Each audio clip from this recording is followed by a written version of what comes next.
போன்ற பல நாடுகள், ஜெர்மனி, இத்தாலி, ஜப்பான் போன்ற உலகத்தில் இருக்கக்கூடிய அனைத்து அதிதீவிர முதலாளித்துவ நாடுகள் அனைத்தும் ஒன்று, நீங்கள் அந்த தேசிய கல்விக் கொள்கையை முழுமையாக ஆதரிச்சிருக்கிறீர்கள். அதை தமிழ் மண்ணிலே அந்த தேசிய கல்விக் கொள்கை என்ன சொல்லுகிறதோ அதை நீங்கள் அமல்படுத்தி கொண்டிருக்கிறீர்கள். அந்த உங்களால் நியமிக்கப்பட்ட அந்த கல்வி குழு என்னென்ன திட்டங்கள் அந்த தேசிய கல்விக் கொள்கையில் இருக்கிறது, அதேதான் இவர்கள் இந்த எண்ணும் எழுத்தும், நான் முதல்வன் திட்டம், நம்ம பவுண்டேஷன் கல்வி திட்டம், கனவு ஆசிரியர் திட்டம், அதே போல இல்லம் தேடி கல்வி.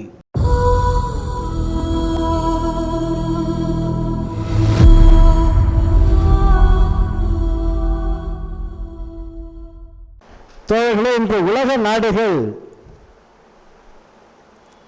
சரி உங்களுக்கு இரண்டு பிரிவுகளாக இருக்கின்றன. முதலாளித்துவ நாடுகள் அதிக எண்ணிக்கையில் உலகத்திலே அவைகள் தான் காணப்படுகிறது. அடுத்து சோசலிச நாடுகள். ஆனால் அந்த முதலாளித்துவ நாடுகள், அதிதீவிர முதலாளித்துவ நாடுகள், உங்கள் அத்தனை பேருக்கும் தெரியும், அனைத்தும் முதலாளிகள் வசம்தான் இருக்கும். அனைத்தையும் இயக்கக்கூடியவர்கள் அந்த நாட்டில் இருக்கக்கூடிய முதலாளிகள் தான், பெருமுதலாளிகள் தான், அரசாங்கம் அல்ல. அதே போன்று இன்றைய காலகட்டத்திலும் அமெரிக்கா, ஆஸ்திரேலியா, இங்கிலாந்து போன்ற பல நாடுகள், ஜெர்மனி, இத்தாலி, ஜப்பான் போன்ற உலகத்தில் இருக்கக்கூடிய அனைத்து அதிதீவிர முதலாளித்துவ நாடுகள் அனைத்தையும் முதலாளிகள் கையிலே ஒப்படைத்திருந்தாலும் கல்வியை மட்டும் அந்த நாடுகள் இன்னும் தங்களுடைய கைவசத்தில் தான் வைத்துக் கொண்டிருக்கின்றன. இது ஊரறிந்த விஷயம், உலகறிந்த விஷயம், உங்கள் அத்தனை பேருக்கும் தெரியும். அமெரிக்காவில் ஏராளமான பள்ளிகள் அரசின் கைகளிலே தான் ஒப்படைக்கப்பட்டிருக்கு. ஆஸ்திரேலியாவிலேயே அதே போல எல்லா முதலாளித்துவ நாடுகளிலும் கல்வி கொடுக்கக்கூடிய பொறுப்பு யாரிடத்திலே ஒப்படைக்கப்பட்டிருக்கிறது என்றால் அரசினுடைய கைகளில் தான் ஒப்படைக்கப்பட்டிருக்கிறது. அதுவும் எந்த அரசு? அந்த நாடுகளில் இருக்கக்கூடிய ப்ராவின்ஸ் கவர்மெண்ட் தான், பெடரல் கவர்மெண்ட் அல்ல. அந்த நாட்டில் இருக்கக்கூடிய மத்திய அரசாங்கத்துடைய கைகளில் கல்வி ஒருபோதும் ஒப்படைக்கப்படவில்லை. மாறாக அந்த நாட்டில் இருக்கக்கூடிய அந்த மாநில அரசுகள், ப்ராவின்ஸ் கவர்மெண்ட் என்று சொல்கிறோமே, அவைகளுடைய கரங்களில் தான் கல்வி கொடுக்கக்கூடிய, மக்களுக்கு கல்வி கொடுக்கக்கூடிய, பிள்ளைகளுக்கு கல்வி கொடுக்கக்கூடிய அந்த மகத்தான பொறுப்பு அந்த மாநில அரசுகள் கையிலே கொடுக்கப்பட்டிருக்கிறது. ஆனால் இந்தியாவும் ஒரு முதலாளித்துவ நாடுதான் என்று, ஆனால் இங்குதான் அந்த காட்சி தலைகீழாக மாறி இருக்கிறது. ஆனால் இங்கு கல்வி கொடுக்கக்கூடிய பொறுப்பு அரசாங்கத்துடைய கைகளிலே இல்லை, கொஞ்சம் சொற்ப அளவில் தான் இருக்கிறது. அரசாங்கமும் தனியாரும் சேர்ந்து கல்வி கொடுப்போம் என்று சொல்கிறார்கள். ஆனால் முதலாளித்துவ நாடுகளிலே காணப்படக்கூடிய அங்கேயும் தனியார் பள்ளிகள் உண்டு. தனியார் பள்ளிகள் அங்கு இல்லை என்று சொல்லவில்லை. ஆனால் அங்கு தனியார் பள்ளிகளை நோக்கி பெற்றோர்கள் தங்களுடைய குழந்தைகளை சேர்ப்பதில்லை. காரணம் என்னவென்றால் அந்த நாடுகளில் தனியார்கள் நடத்தக்கூடிய பள்ளிகளை காட்டிலும் அரசு நடத்தக்கூடிய பள்ளிகள் அனைத்து வசதிகளையும் பெற்றிருக்கும், அனைத்து நலன்களையும் பெற்றிருக்கும். என்னென்ன இல்லையோ தனியார் பள்ளியிலே என்னென்ன இல்லையோ அத்தனையும் அங்கு இருக்கும். அடிப்படை வசதிகள், மாணவர்களுக்கு வேண்டிய அடிப்படை வசதிகள் அத்தனையும் இருக்கும் அங்கு. அதனால் தான் அங்கு இருக்கக்கூடிய, அதே நேரத்தில் அங்கு தனியார் பள்ளியிலே சென்றால் சேர்க்க வேண்டும் என்றால் பணம் கட்டியாக வேண்டும். இங்கு அப்படி இல்லை. அதனால்தான் அதே நேரத்தில் அந்த அரசாங்கங்கள் எல்லாம் என்ன விதியை போட்டிருக்கிறது என்று சொன்னால், தன்னுடைய இருப்பிடம் பக்கத்தில் இருக்கக்கூடிய பள்ளியில் தான் தன்னுடைய பெற்றோர்கள் தங்களுடைய குழந்தைகளை சேர்க்க வேண்டும் என்ற விதி அங்கு நடைமுறைப்படுத்தப்படுகிறது. அந்த முதலாளித்துவ நாடுகளிலே அதை மீறி ஏதேனும் ஒரு பெற்றோர் தன்னுடைய வீட்டுக்கு பக்கத்தில் இருக்கக்கூடிய பள்ளியில் தன்னுடைய குழந்தையை சேர்க்காமல் பக்கத்திலே ஒரு 5 கிலோமீட்டர் 10 கிலோமீட்டர் தள்ளி இருக்கக்கூடிய அந்த பள்ளி நன்றாக இருக்கிறது என்று நினைத்து அங்கு சேர்ப்பாரையானால் அந்த பெற்றோர் தண்டிக்கப்படுவார். அப்படி சேர்ப்பதற்கு அந்த பள்ளி ஆசிரியர் உதவி செய்தால் அந்த ஆசிரியரும் தண்டிக்கப்படுவார். இதுதான் மேலை நாடுகளிலே முதலாளித்துவ நாடுகளிலே காணப்படக்கூடிய நடைமுறை. இங்கு அதே முறையில பயன்படுத்துங்க. தமிழ்நாட்டில் தான் பயன்படுத்துங்க. அனைத்து வசதிகளையும் இங்கு தமிழ்நாட்டில் இருக்கக்கூடிய அரசு பள்ளிகளுக்கு ஏற்படுத்தி கொடுங்க. கழிவறை ஏற்படுத்தி கொடுங்க. அரசு பள்ளியில் மாணவர்களுக்கு பேர் வசதி கொடுங்க. அடிப்படை வசதிகள் அனைத்தையும் கொடுங்க. லைப்ரரியை உண்டாக்குங்க. போதிய ஆசிரியர்களை போடுங்க. இன்று பள்ளிக்கூடத்தில் நீங்க போய் பார்த்தீங்கன்னா ஏராளமான ஆசிரியர்கள் அங்கு இல்லை, பற்றாக்குறை. அப்ப அப்படி இருக்கின்ற பொழுது இந்த அரசு பள்ளியில் எப்படி மாணவர்கள் வருவார்கள்? சேர மாட்டாங்க. அப்ப திட்டமிட்ட இந்த அரசாங்கங்கள் அரசு பள்ளிகளை அழித்து ஒழித்து ஆழ குழி தோண்டி புதைக்க வேண்டும் என்ற ஒரே நோக்கத்தோடு தான் இந்த நடைமுறையை இந்த அரசாங்கங்கள் கடைபிடிக்கின்றன.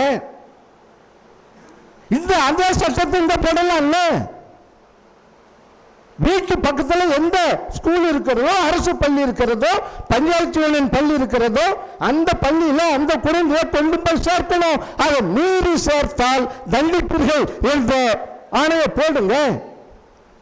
அப்போது அந்த ஆணையை போடுவதற்கு முன்னால் அந்த பள்ளிக்கூடத்தில் வேண்டிய அத்தனை வசதிகளையும் செய்து கொடுக்கணும். ஆகவே கல்வி சீரழிவதற்கு காரணம் இதுதான். இந்த நடைமுறை இல்லை. இதை கேட்கக்கூடிய ஆட்கள் தமிழ்நாட்டில் குறைவு. நம்முடைய அரசியல் சட்டத்தை உண்டாக்கியவர்கள் டாக்டர் அம்பேத்கர் போன்றவர்கள், அறிஞர்கள், தலைவர்கள் எல்லாம் மேலை நாடுகளுடைய பல்வேறு அரசியல் திட்டங்களை எல்லாம், அரசியல் சாசனங்கள் எல்லாம் அலசி பார்த்து அதனுடைய அடிப்படையில் தான் அவர்கள் என்ன சொன்னார்கள்? கல்வி கொடுக்கக்கூடிய பொறுப்பு முழுக்க மாநில அரசாங்கத்துடைய கைகளில் தான் இருக்க வேண்டும். அதை மத்திய அரசு அதனை கையில் எடுக்கக்கூடாது என்று திட்டவட்டமாக 1950 எழுதினார்கள். அது இன்று நடைமுறைப்படுத்தப்படுகிறதா? 1975 என்ன நடந்தது? எமர்ஜென்சி வந்தது. அப்ப முதலமைச்சர் பிரைம் மினிஸ்டராக இருந்த இந்திரா காந்தி அவர்கள் அதை பொது பட்டியலிலே கொண்டு வந்தார்கள். ஆனா இன்னும் அது பொது பட்டியலில் தான் கல்வி இருக்கிறது. அப்ப பொது பட்டியலில் கல்வி இருக்கின்ற பொழுது தேசிய கல்விக் கொள்கை எப்படி வரும்? அதான் என்னுடைய கேள்வி. இந்த மாநில அரசாங்கத்தை கலந்து கொள்ளாமல், மாநில அரசனுடைய ஒப்புதல் இல்லாமல், அவர்களை கலந்து பேசி ஆய்ந்து பேசி முடிவு எடுக்காமல் தன்னிச்சையாக நீ இதுதான் நேஷனல் எஜுகேஷன் பாலிசி என்று சொல்லி எங்கள் மீது திணிப்பதை ஒரு காலமும் நாங்கள் அனுமதிக்க முடியாது என்று போர்க்குரல் எழுப்ப வேண்டும். இது நாம் மட்டும் எழுப்பா போதாது. இந்த நாட்டில் இருக்கக்கூடிய அரசியல் கட்சிகள் என்ன பண்ணுச்சு? 75 போராடினாங்களா? அல்லது இப்போது நேஷனல் எஜுகேஷன் பாலிசி கொண்டு வந்த 2020 நேஷனல் எஜுகேஷன் பாலிசி கொண்டு வந்தாங்களே, இதை நீ கொண்டு வருவதற்கு உரிமை இல்லை, நாங்கள் அனுமதிக்க மாட்டோம் என்று நாட்டிலே இருக்கக்கூடிய ஆளுங்கட்சியோ அதற்கு அது எதிர்கட்சியோ இதை ஏற்க முடியாது என்று மக்களை திரட்டி அரசின் போராட்டங்களை இந்த தமிழ் மண்ணிலே நடத்தி காட்டினார்களா? வாய்மூடி மௌனிகளாக இருந்தார்கள். அதனுடைய விளைவுதான் இன்று மத்திய அரசாங்கம் நம் மீது ஏறி குதிக்கிறது, ஏறி அமுக்குகிறது. இதை நான் ஏற்க மாட்டோம் நாங்கள் தமிழ் மண்ணில் ஏற்க மாட்டோம் என்று ஒரு எப்படி இந்திய எதிர்ப்பு போராட்டம் 1965 நடந்ததோ அப்ப நான் பள்ளியில மாணவன், SSLC மாணவன். ஒரு மாதம் பள்ளிக்கூடங்களில் இழுத்து மூடப்பட்டது. அதற்கு பின்பலமாக இருந்த அரசியல் கட்சிகள் அதன் விளைவாக அந்த போராட்டம் நடந்தது. இன்னைக்கு அந்த போராட்டம் இல்லை. அதனால இந்த நேஷனல் எஜுகேஷன் பாலிசி என்பது இது நியாயமானதல்ல, இந்திய அரசியல் சட்டத்திற்கு எதிரான ஒன்று. எல்லாம் கலந்து பேசி கொண்டு வந்தால் அது அரசியல் சட்டத்துக்கு உட்பட்டது சொல்றோம். ஆனால் டெல்லியில ஒரு கான்பரன்ஸ் நடக்கின்ற போது அந்த இடத்தில் நான் சொன்னேன், NEP என்பது நேஷனல் எஜுகேஷன் பாலிசி அல்ல, NEP என்பது நியூ எஜுகேஷன் பாலிசி அல்ல, அது நான்சென்ஸ் எஜுகேஷன் பாலிசி. அந்த நான்சென்ஸ் எஜுகேஷன் பாலிசி தான் மத்திய அரசாங்கம் வெளியிட்டிருக்கிறது. அதை நாம தூக்கி வங்க கடலில் போட வேண்டும், அரபிக் கடலில் போட வேண்டும், இந்து மகா கடலில் போட வேண்டும். இங்க நம்ம அரசாங்கம் எனக்கு முன்னால் பேசிய பேராசிரியர்கள் மிக தெளிவாக சொன்னார்கள், தேசிய கல்விக் கொள்கை நாங்கள் அதையோடு எதிர்க்கிறோம் என்று சொல்கிறார்கள். உண்மை, சொன்னது உண்மை. நாங்கள் தமிழ்நாட்டில் ஒரு புதிய கொள்கையை உண்டாக்க போறோம். தமிழக அரசுடைய புதிய கல்விக் கொள்கையை உருவாக்க போறோம் சொன்னாங்க. நம்முடைய கல்வியாளர் பேராசிரியர் ஜவஹர் நேசன் அவர்களை அதில் ஒரு கமிட்டி உறுப்பினராக போட்ட பொழுது உண்மையிலே எங்களுடைய உள்ளமெல்லாம் துடிப்படைந்தது. பரவாயில்ல, இந்த தமிழக அரசு ஒரு நேர்பாதையில் சொல்லுகிறது, ஒரு மிகச்சிறந்த ஒரு கல்வியாளரை அந்த கல்விக் கொள்கையை உருவாக்குவதிலே அவர்கள் போட்டிருக்கிறார்களே என்று மனம் மகிழ்ந்தோம். ஆனால் காலப்போக்கில் என்னாச்சது, வழி தவறி போச்சு, சரியான பாதையில் போகல. அதனால நம்முடைய பேராசிரியர் கல்வியாளர் அதிலிருந்து விலகினார். அவர் விலகிய பிறகு இந்த கமிட்டி உட்கார்ந்தது, ஏதோ முடிவெடுத்தார்கள். அரசாங்கத்திட்ட அந்த கல்வி குழு தன்னுடைய அறிக்கை கொடுத்தாச்சு. அந்த கல்வி குழு முருகானந்தம் தலைமையில், நீதிபதி முருகானந்தம் அவர்கள் தலைமையில் அந்த கல்வி குழுவை போட்டாங்க. உட்கார்ந்தது, ஆராய்ந்தது. அந்த குழுவும் தன்னுடைய அறிக்கையை கொடுத்தாச்சு. கொடுத்து பல மாதங்கள் ஆன பிறகும் அந்த அறிக்கையை ஏன் வெளியிடவில்லை தமிழக அரசு? இதை நாங்கள் ஸ்ட்ராங்கா கேட்கிறோம். அப்ப என்ன அர்த்தம்?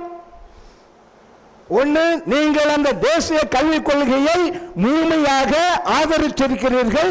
அதை தமிழ் மண்ணிலே அந்த தேசிய கல்விக் கொள்கை என்ன சொல்லுகிறதோ அதை நீங்கள் அமல்படுத்தி கொண்டிருக்கிறீர்கள். அந்த உங்களால் நியமிக்கப்பட்ட அந்த கல்வி குழு அதற்கு எதிராக ரிப்போர்ட்டை கொடுத்திருக்கிறது. அதனால் அதை சொல்ல மறுக்கிறீர்களா? அந்த சந்தேகம் வருது. அல்லது அந்த கல்விக்குழு சொல்லக்கூடிய யோசனைகள் ஏற்கத்தக்கது அல்ல, மோசமான கல்வி குழு யோசனைகளை அவர்கள் சொல்லி இருக்கிறார்களா என்ற சந்தேகம் எங்களுக்கு ஏற்படுகிறது. ஆகவே உண்மையான கவர்மெண்டாக இருந்தால், நியாயமான கவர்மெண்டாக இருந்தால், இதுதான் தேசிய கல்விக் கொள்கை, இந்த அரசாங்கம் அமைத்த இந்த கல்விக்குழு நாங்கள் உருவாக்கிய கல்விக் கொள்கை இதுதான், இந்த கல்விக் கொள்கையை தான் நாங்கள் அமல்படுத்த போகிறோம், வேற எது நாங்கள் அமல்படுத்த மாட்டோம் என்று 2 குழு ரிப்போர்ட்டையும் வைத்து சொல்லி இருந்தால் நாம் ஏற்க முடியும். ஆனால் அதை பற்றி ஒண்ணுமே சொல்லல. அப்ப இதுவரைக்கும் வாய்மூடி மௌனமாக இருக்கிறார்கள்.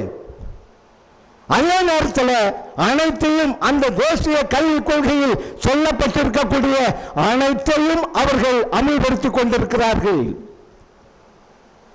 முன்னால பேச சாவித்திரி கண்ணன் அவர்கள் மிக தெளிவாக சொன்னார்கள் என்னென்ன திட்டங்கள் அந்த தேசிய கல்விக் கொள்கையில் இருக்கிறது. அதேதான் இவர்கள் இந்த எண்ணும் எழுத்தும், நான் முதல்வன் திட்டம், நம்ம பவுண்டேஷன் கல்வி திட்டம், கனவு ஆசிரியர் திட்டம், அதே போல இல்லம் தேடி கல்வி.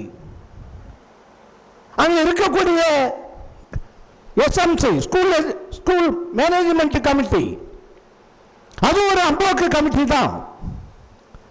அதே போல அந்த கமிட்டி தான் இந்த பள்ளிக்கூடத்தில் ஆசிரியர் இல்லை என்றால் வசூல் பண்ணி அங்க இருக்கக்கூடிய ஆசிரியருக்கு சம்பளம் கொடுக்கும். என்ன சம்பளம்?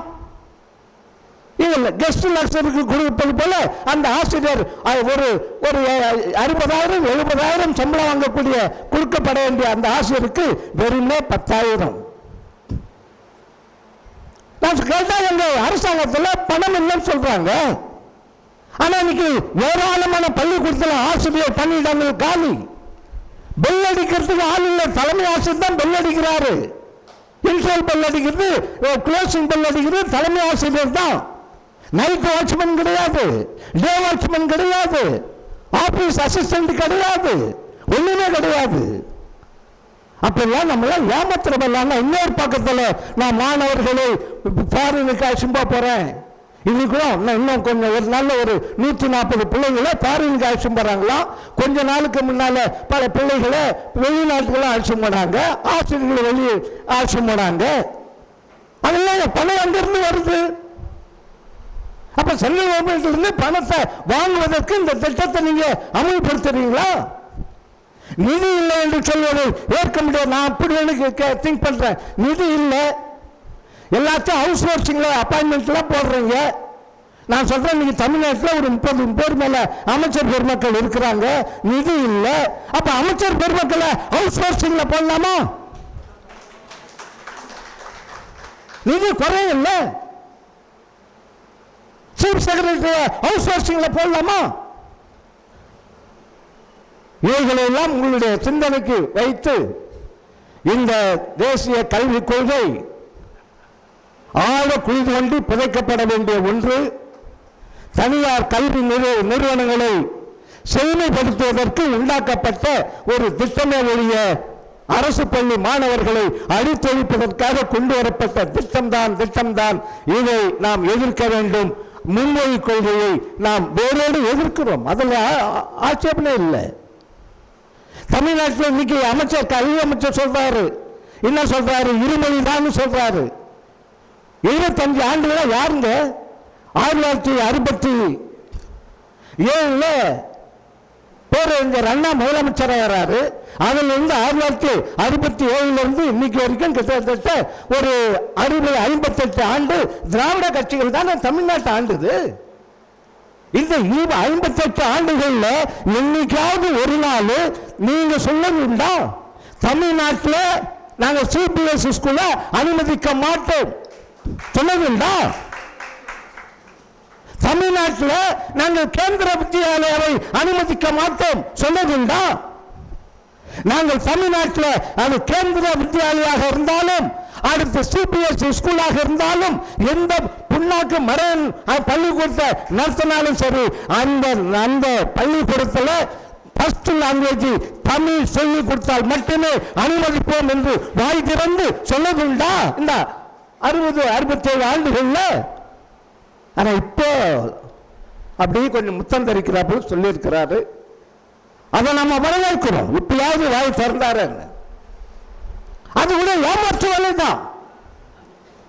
ஆகவே இந்த தேசிய கல்வி கொள்கையை எதிர்த்து மாணவர் இயக்கங்கள், அதுபோல பெற்றோர்கள், அரசியல் கட்சிகள் எல்லாம் இணைந்து போராடினால்தான் சாத்தியம் என்பதை உங்கள் சிந்தனைக்கு விட்டு அமர்கிறேன். நன்றி, வணக்கம்.